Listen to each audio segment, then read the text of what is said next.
right, all right. Hey, it's the David Washington Show. I am your host, David Washington of. Did I say? Yeah, I'm David Washington. I'm your host of Jay in Washington. Hey, it's been a great morning here at the Oxford Sports Pub and Secret Society here at Altamont Springs. And I am here with our newest intern, Nas. Nas, nice to have Hello. you. Nice. I'm happy to be here. Excellent, excellent. Please let our audience know a little bit about yourself. All right, this is Nas again, and I'm excited to be here at the J Washington for this episode of the podcast. Thank you. I'm an ad and PR student, and I'm a J in Washington intern. Yes. Um, I'm a photographer also. Yes. And Yes. we'll go from there. Ready Excellent. to take it. All right, excellent. Nas will be working with us on content, copywriting, and I'm just really excited. Nas will take the lead with me on our newsletter that hopefully will be coming out later this summer. But yes, stay tuned tuned. indeed. But we're going to jump right into it. First, I want to congratulate the Democrats in Jacksonville for their election wins on Tuesday. Congratulations to Mayor-elect Deegan, to the new county commissioners, to the property appraiser. Well done, well done. It was about messaging. It was about starting early. It was about strategy. And you know something? It was about those local issues. It was about talking about those issues that mattered the most. And it's those kitchen table issues that voters felt resonated with them. And, you know, we saw about 33% turnout. We saw the Republicans turn out more voters, approximately 8% more voters than Democrat voters. However, Deegan won 52% to about 48%. And a lot of those independent and Republican voters, they flipped and voted for change. The Republicans had their problems with cronyism, with corruption in county government, with a failing infrastructure, with crime. Democrats had a great message. They had a great candidate in Deegan, a very familiar candidate, a candidate who is embedded in the community with results. And again, congratulations to the Duval County Democrats. We're going to jump right into it and talk about Clarence Thomas, Justice Clarence Thomas. I had the opportunity to finish watching the Frontline special documentary about Justice Thomas and his wife Ginni Thomas, and this time I watched the program with my mother, who is a huge Politico. She is involved in national and local politics in Illinois, and it was it was one of those moments that we looked at each other sometimes and said, "You can't make this shit up." It's like, wow, you know, we learned a lot about Clarence Thomas, the man, and not just Clarence Thomas, the justice, the Supreme Court justice. And this time, I want to talk about a little bit more personal for me, as a black man in America, and Clarence Thomas as a black man in America during the '60s, during a very tumultuous time where you had different organizations, the pro-black movement, the indigenous movement, the women rights movement was taking center stage. And I want to talk about his years at Yale Law School. And first, I want to say that for Justice Thomas, or young Clarence Thomas, it felt like, it looked like the justice couldn't find his way. He couldn't find a place for himself. And at one point, while at Yale Law School, Clarence Thomas was following the Black Panther movement. He would dress in the fatigues. He had the beret. He was theoretically a Black Panther. He studied the works of Malcolm X, and seeing the Clarence Thomas or the Clarence X of the 60s versus the Clarence Thomas Justice of the Supreme Court, two opposite ends of the political spectrum. And I can understand that, going to Yale, believing that he was there because of affirmative action, inclusiveness, that there was always an asterisk next to his name. When I was in college, I went to Lake Forest College. I started my career at Lake Forest College in Illinois, northern Illinois. And it was a predominantly white school. And I never really felt like I belonged, like the way Clarence Thomas felt that he didn't belong at Yale.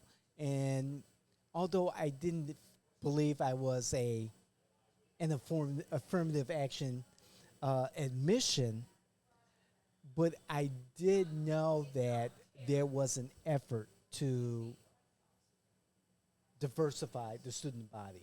That I did understand. And I believe watching Clarence Thomas, this documentary, Clarence Thomas felt the same way. But at the same time, being there, being at Yale, being a graduate of Yale Law School, did not give him the prestige as being a white student who graduated from Yale, seeing that he did not get the prestigious job offers. Didn't feel the same. It didn't feel the same. Exactly. And, you know, he has his Yale law degree framed and hanging on the wall, but there is a price tag on that, a little price tag that he has affixed to that degree. And the price is 10 cents. And he has stated that because of the lack of offers that he was given when he graduated compared to his other peers, to the prestigious law firms, that's what his degree was worth, 10 cents. And that was heartening. That was hard to take when I heard that. And he still keeps a stack of the rejection letters from the different law schools that he applied, not law schools, the different law firms that he sent resumes to, as a reminder that regardless of the degree, there will always be an asterisk behind his name as being admitted to Yale Yale Law School, and that's pretty sad. And no one wants to feel out of place. No one wants to feel that they don't belong. However, that particular policy of affirmative action had its personal drawbacks. And I believe throughout his career in government, Justice Thomas has never forgotten that the only reason why he was at Yale Law School is because it was affirmative action. And despite knowing that, him being hired as the head of the Equal Employment Opportunity Commission under President George H.W. Bush was also an affirmative action hire. It made the president look good. It made President Bush look good to hire a black man to lead that agency, to say that he had a black person in his administration that was at a high level. And in a way, when he was nominated to replace Thurgood Marshall as the justice on the Supreme Court, that too was perhaps an affirmative action maneuver. I don't know. It seems that Justice Thomas has some bitterness. Um, Justice Thomas has some Struggles. exactly some struggles throughout his personal and specifically his professional Professional career. career. And it's I'm glad I took the opportunity to watch the documentary and see some similarities between my experience and his experience. Um, I know that the black community in America has pretty much turned its back on Clarence Thomas. He seems disconnected from the community. Um, However, again, I have a better understanding of Justice Thomas after watching that program. Um, as you in a prior segment when we first introduced you, and everyone, you have to see the interview with Nas, where we're speaking with him one on one about his own experience, about being a student at UCF and now joining J&W. You recently came here to Central Florida from California, and with everything going on here in Florida, is do you feel that is there a space for you here in Central Florida at UCF with everything that's changing as far as diversity, equity, inclusion, all that kind of stuff? Um, I feel like, to be honest, in Florida, it's a very diverse state that,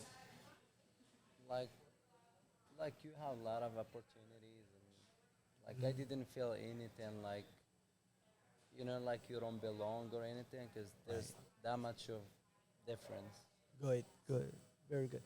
When when your career, your college career is over, um, would you consider staying here in Central Florida and starting your business, being an entrepreneur, or working in a position that will carry you or related to your degree? Um, to be honest, I might follow where my career will lead me, but at the same time, I'm thinking of moving out of the state just because of the weather, because it's hot like 9 months out of 12 months. Yes. Me and my wife are looking for a place where you can have 4 seasons. Oh, I feel really? like we Okay. have only 2 seasons Yes, here. hot and hotter sometimes. Okay, But really I'm open to anywhere where it's gonna work out, like weather-wise and also my career-wise. excellent, excellent. Have you visited other states here in the United States that you? Yeah, I visited, I would say, a lot of states. Okay, Not okay, most of them, but a lot. Some of them I didn't have time to spend more time. I was just driving by. Some of them I stopped there. I spent nights. I went around and discovered. okay, excellent. Do you Is there any particular state with four seasons that you particularly like or would like to Consider. visit again? I heard I haven't been to. No, I've been to Tennessee, Okay. but I haven't been to Nashville. So Nice. I still have to go in a trip to Nashville to see how are like the dynamics of the city. Okay. But Tennessee seems like a pretty good state with all the 4 seasons, Yes, yes, from yes, snow to a hot, dry summer. yes, yes. Um, Utah, Oh, really? Utah? yeah, Okay. it's pretty good. We were in December and last month, so Okay. it's pretty good, but it's a little bit more prolonged snow months. That's a Yes. drawback. Okay. Not a But big but fan it of seems snow. like I like how it's like you drive in with mountain views, Yeah. how it's like, I don't know, just a different vibe. It's like more relaxed and nature. Okay. Wow. So you're not a big fan of the snow? Uh, 2 months, 3 months, not like 6 months. Oh yeah. That's true. That's true. Oh boy. Tennessee is nice. I recently drove through Tennessee. I like Nashville. I spent a day in Nashville with my girlfriend, and that was several years ago. We'd like to go back. I really like Tennessee. Are there any states, any of the northern states, or that you visited or would like to visit?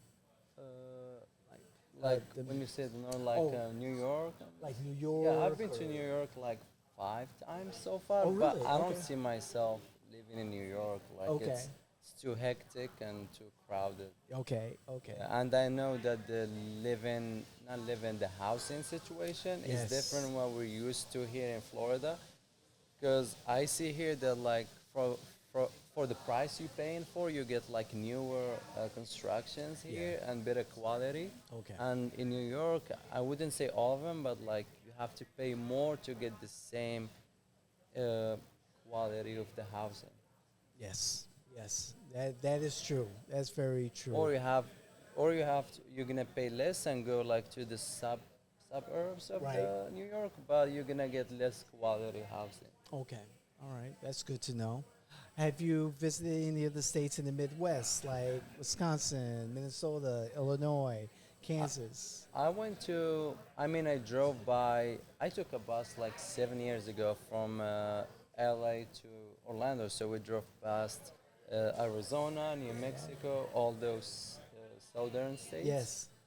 But I've been to, if you consider that one Midwest, it's where Yellowstone is. Wyoming? Okay, Wyoming. That's Wyoming, Idaho? West. Okay, Idaho. Yes. Idaho? Okay. Yeah. Wow. Yeah, you've been a hell of a lot more states than I have. Yeah, I've been to many. Okay, excellent. But it sounds like Tennessee you really like. Um, I will not yet. I will Ah, see. I need okay. to see Nashville because I went to Pigeon Forge Okay, yes. and I think Gatlinburg. Okay, yeah. Yeah, but I haven't been to Nashville. Yeah. But the nature was like wonderful in the other cities like Gatlin and Pigeon Forge. I believe Joel has family in Tennessee, and I've always had good experiences in Tennessee. As a matter of fact, we made a pit stop in Tennessee this past week, and there was a guidebook that I left in Illinois that I meant to bring with me. But yeah, Tennessee's I like Nashville. I This heard is pretty good things about Nashville. It's like big in music, Yes. and I heard that it's big in advertising as well because Oh, the okay. music industry advertising. So I don't know. I still have to look into that. Okay. But I know they are big into music, like I think country or something. But like, Sure. Yes, you're right. You're right. Wow, you're quite the traveler. yeah, I like traveling. Good. Very good. Any plans to travel this year? Yeah, I have a cruise coming up. We're going to Alaska in September. Ooh, So nice. we're gonna see Alaska too. Excellent. Hopefully, we Nice. get to see the Northern Lights, Mm-hmm. Yes. whales, Mhm. bears. Yes. Oh, that's going to be awesome. My parents did an Alaskan cruise, and she's my mom. My dad passed away, but my mom said it was just phenomenal. So I hope that you have a very good Very- time. Very Well, good yeah, I time. heard good things about it. Excellent. Good. Very good. Well, I'm going to wrap up because we got another pizza on its way. Um, if you have an opportunity, please take the opportunity to watch the Frontline documentary, Clarence and Ginni Thomas on PBS Frontline about Justice Clarence Thomas and his wife Ginni. It was an eye opener. It gives you a lot of insight into the man that Clarence Thomas, Justice Clarence Thomas is. Many consider the current Supreme Court the Thomas Supreme Court, not the Roberts Supreme Court, as the court moved from, I would say, moderate, liberal, or center left to now right, saying that it is 6-3 in favor of the conservatives. We have the affirmative action case that will be in front of the Supreme Court soon. So let's see how Justice Thomas rules on it. This is the David Washington Show. You want to tell our audience what they should do? I would say first thank you for watching and get the time to listen to us. Yes. Like, subscribe, share, and if you want to know more about what we do, follow our social media pages: LinkedIn, Twitter, Facebook, and Instagram. Excellent. And there's more coming up in Oh, yes. the coming up weeks. Yes, indeed. Yes. I want to thank you, Nas. I Thank you really so much appreciate it. for having me.